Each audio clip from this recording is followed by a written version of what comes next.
I feel like knowledge is still a great barrier. Yeah. So how, especially with your organization, Paxful, how are you able to get people to understand it and simplify it to the extent that they understand? And then obviously that also sort of shifts them away from that thought of, okay, it's a scam and it's only here today and God could, it could literally be gone tomorrow, Yeah. How have you been able to impact that knowledge? When I told the story about how I got into cryptocurrency, I said the first thing I did was my research. And I also tell this, whoever tells me what they want to buy Bitcoin, don't just go and, lose money, because there's a very big risk there. You have to educate yourself first. Like any other investments you want to do, real estate, mutual funds, whatever you want to do, you have to educate yourself first. So I always advise everyone, if you want to get crypto, study about it. Google is filled with a lot of information. Just Googling what is Bitcoin, you find like pages and pages and pages of information about it. That can also be confusing too. Yeah. Because there is a large amount of information and you have 20 different people pulling you this way, or this is how it is, or this is what it is. So yeah. So I was going to go into the next step on Paxful, some of the things we've done, because one of what we've seen like over a period of time is, of course, the lack of education, lack of having the right resource materials. So one of the things we've done also, we've collected a lot of information. There's a plethora of information on www.paxful.com. We have categorized the study materials based on, from beginner level to, intermediate to pro. And when you get it, you can start from step 1. The very basic is what is Bitcoin. And then to show you how to get a Bitcoin wallet, how to buy your first Bitcoin. They're very simple steps on there. I think we're going to launch it soon as Paxful University, but there are very simple steps on there on how to, get access to your first Bitcoin and then how to move forward from there. And then also for information, because there are people who have said they would like to learn how to trade cryptocurrency. There are professional traders who do this as a job, arbitrage trading, token to token trading, like from Bitcoin to Ethereum to Litecoin, different cryptocurrencies. So we also have resources for anyone who has interest in going in depth, or anyone who is a beginner and wants to just start from scratch. From my understanding, there are those that buy, and then there are those, that sit on the computer and what's the word they call them? The back end, basically. How it works on the back end. So do you mean the blockchain technology? Yes. We finally got it. Yes, the blockchain technology. Yeah. And, those that are behind that blockchain technology, those that work on the computer systems for the blockchain technology. Okay. So first of all, nobody actually knows who is behind the blockchain technology. There's this anonymous guy called Satoshi Nakamoto. He claims to be the creator, he or she anyway, could be a lady too, claims to be the creator of cryptocurrency. So cryptocurrency has been around for the past 10 years, especially Bitcoin, but until nobody knows exactly who it is. But the blockchain technology, basically, like, the simplest analogy I use is like Google Sheets. I don't know if and a lot of you know about Google Sheets. It's like this online document. We have very knowledgeable listeners here, please. Okay, carry great. on. Well, yeah, this is the Gen Z. Of course, they know about Google Sheets. Okay, perfect. So you have you know how Google Sheet works, where you have a document that you can share with a unlimited number of people. You can share with anybody on the web. That's exactly how blockchain works.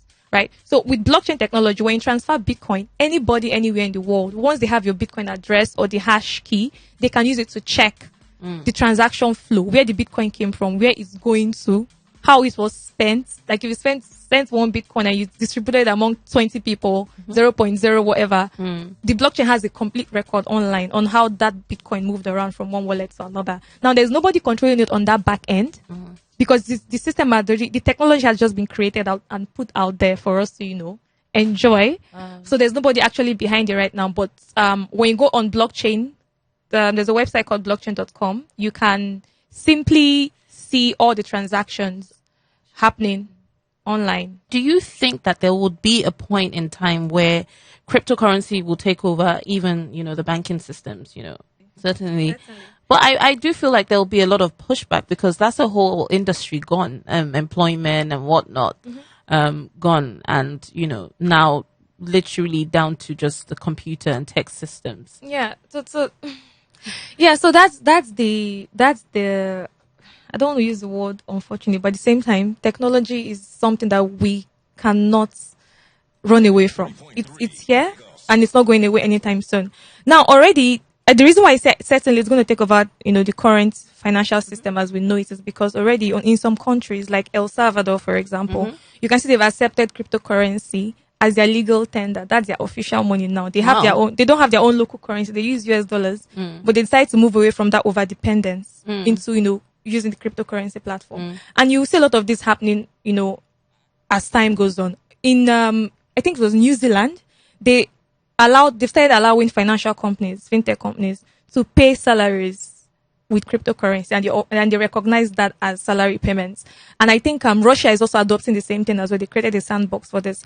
So it's going to happen eventually. The only thing we hope that, the central banks of the world start to work together with these cryptocurrency companies, with those that are working on the technology, improving the technology, to begin to figure out how we can adapt the system and integrate it into the current financial system we already have, because this is inevitable. What is the positive from that, though?